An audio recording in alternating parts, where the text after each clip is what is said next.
کہتے ہیں وقت وہ آئینہ ہے جس میں انسان کی نیتیں صاف نظر آتی ہیں۔ ایک زمانہ تھا جب لوگ نہ دولت کے پیچھے بھاگتے تھے، نہ چمکتی چیزوں کے دھوکے میں آتے تھے۔ زندگی سادہ تھی، روٹی خوش سئی، مگر ضمیر نرم اور ہاتھ محنتی ہوا کرتے تھے۔ کسی سنسان دشت کے کنارے، جہاں نہ شور تھا نہ دکھاوے کی رونق، وہاں دو دوست رہتے تھے، جمال اور علی۔ یہ کوئی بادشاہ یا سردار نہ تھے، نہ ان کے گھر سونے سے چمکتے تھے، بس دو سادہ دل مزدور جو صبح کی خاموشی میں اٹھ کر رزق کی تلاش میں نکل جاتے اور شام کو تھکن لاد کر کسی درخت کے نیچے بیٹھ جاتے۔ ایک روٹی، دو حصے، دو دل، ایک بھروسہ۔ لیکن قسمت کا دستور بھی عجب ہے۔ جو دوستی برسوں میں بنتی ہے وہ بعض اوقات ایک لمحے میں بکھر جاتی ہے۔ ایسا ہی ایک لمحہ آیا اور سب کچھ بدل گیا۔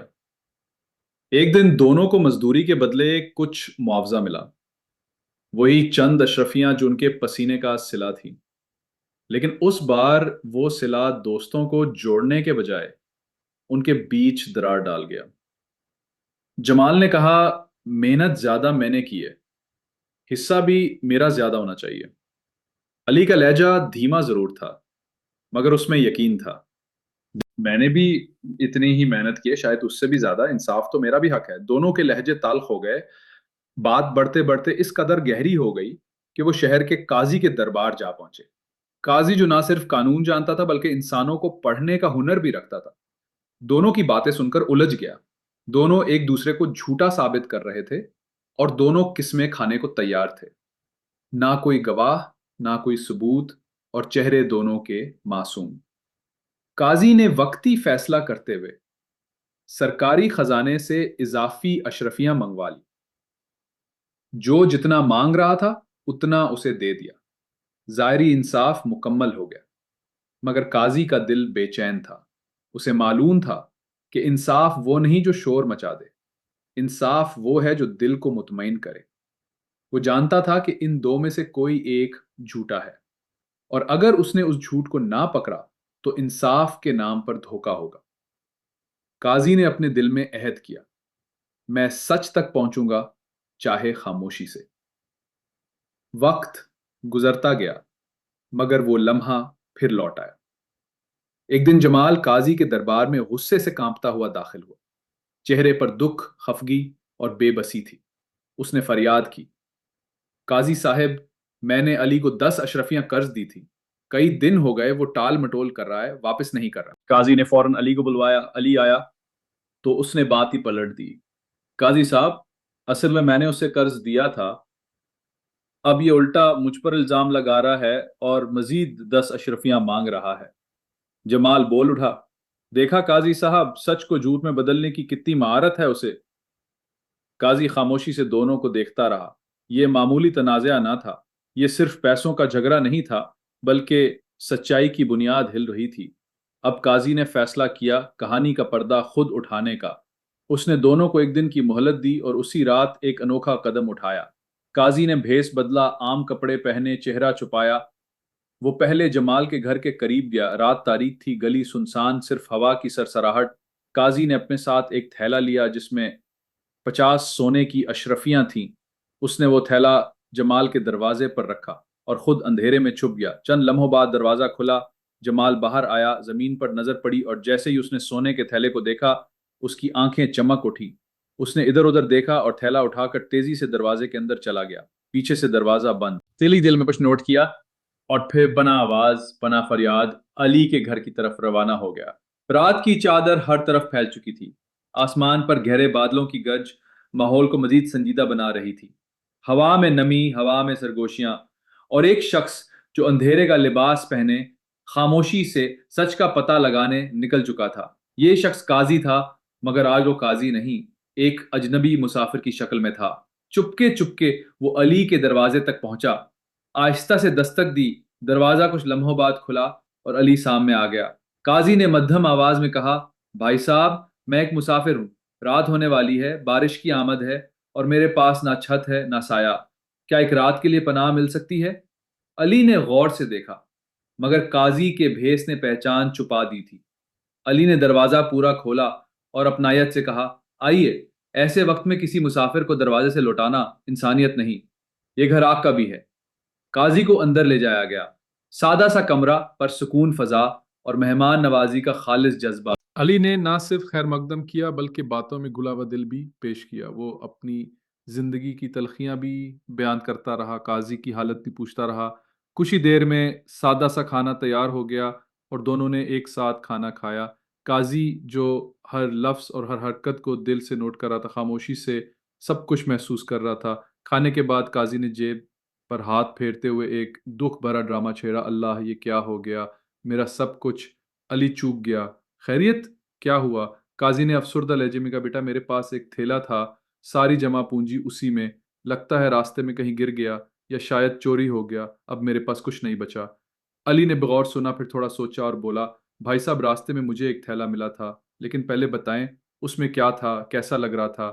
قاضی نے اطمینان سے بتایا، 50 سونے کی اشرفیاں تھیں، میری ساری محنت کا حاصل۔ علی فوراً اٹھا، کمرے کے کونے میں گیا جہاں تھیلا رکھا تھا، اسے نکالا۔ گناہ 50 اشرفیاں واقعی موجود تھیں۔ کسی سوال کے بغیر اس نے تھیلا قاضی کے حوالے کر دیا۔ قاضی نے اس کی آنکھوں میں جھانکا، وہ آنکھیں جن میں نہ لالچ تھا نہ خوف، صرف سچ، خلوص اور صاف نیت۔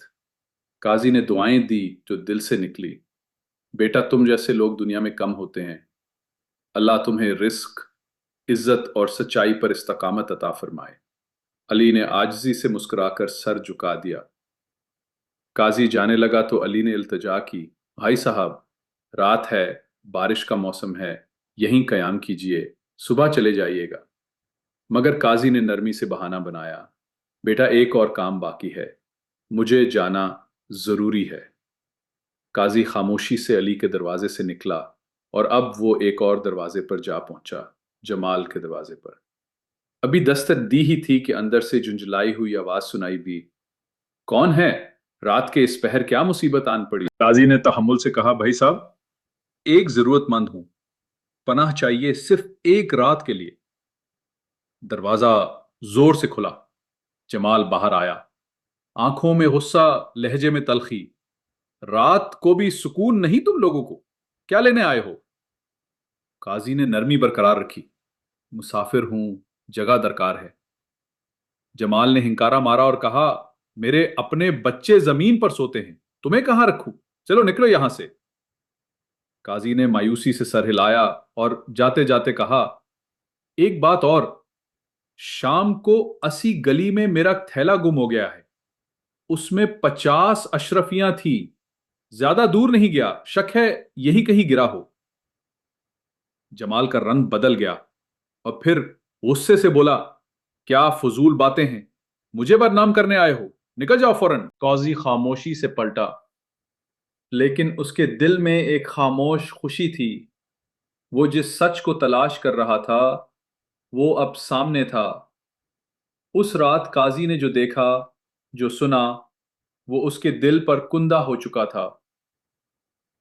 صبح کا وقت ہوا، دربار سجا، لوگ جمع ہوئے، اور پھر قاضی کے سامنے جمال اور علی کو پیش کیا گیا۔ قاضی کی آواز میں اب وہی سنجیدگی تھی، مگر لہجے میں فیصلہ چھپا تھا، میں تم دونوں کو ایک موقع اور دیتا ہوں، اب سچ مجھ پر کھل چکا ہے، میرے پاس وہ ثبوت ہے جسے جھٹلایا نہیں جا سکتا۔ اگر کوئی شخص خود اپنی غلطی تسلیم کر لے تو شاید اس کے ساتھ نرمی ہو جائے، ورنہ جو جھوٹ پر اڑا رہے گا اس کے لیے فیصلہ سخت ہوگا۔ قاضی کی بات سن کر جمال اچانک تن کر کھڑا ہوا، لہجے میں ضد، آواز میں تلخی اور الفاظ میں وہی پرانا غرور۔ قاضی صاحب، آپ کا پچھلا فیصلہ بالکل درست تھا، آج بھی میں وہی کہہ رہا ہوں جو کل کہا تھا، انصاف چاہیے مجھے، جھوٹا صرف علی ہے۔ قاضی خاموش رہا، جمال کو بغور دیکھا، پھر اس کی نگاہیں علی پر جا ٹھہریں۔ علی نے سر جھکا لیا، آواز دھیمی تھی مگر لہجہ ٹھوس، قاضی صاحب آپ ہی بہتر جانتے ہیں، ہم دونوں نے اپنی بات کہہ دی، اب سچ اور جھوٹ کا فرق کرنا آپ کی ذمہ داری ہے۔ قاضی نے جمال کی طرف ایک بار پھر نرمی سے دیکھا، مگر آنکھوں میں اب ایک گہری سنجیدگی تھی۔ بیٹا، یہ تمہارے لیے آخری موقع ہے، دل سے سچ بول دو۔ اگر کچھ چھپا رہے ہو تو خود کو محروم کر رہے ہو، نہ صرف انصاف سے بلکہ خود اپنے ضمیر سے بھی۔ مگر جمال جیسے انا کی دیوار پر کھڑا ہو، ٹس سے مس نہ ہوا۔ میں سچا ہوں قاضی صاحب، میں نے علی سے کوئی قرض نہیں لیا، وہی جھوٹا ہے۔ قاضی اب خاموش نہ رہا۔ وہ لمحہ آ چکا تھا جب سچ کو زبان ملنی تھی۔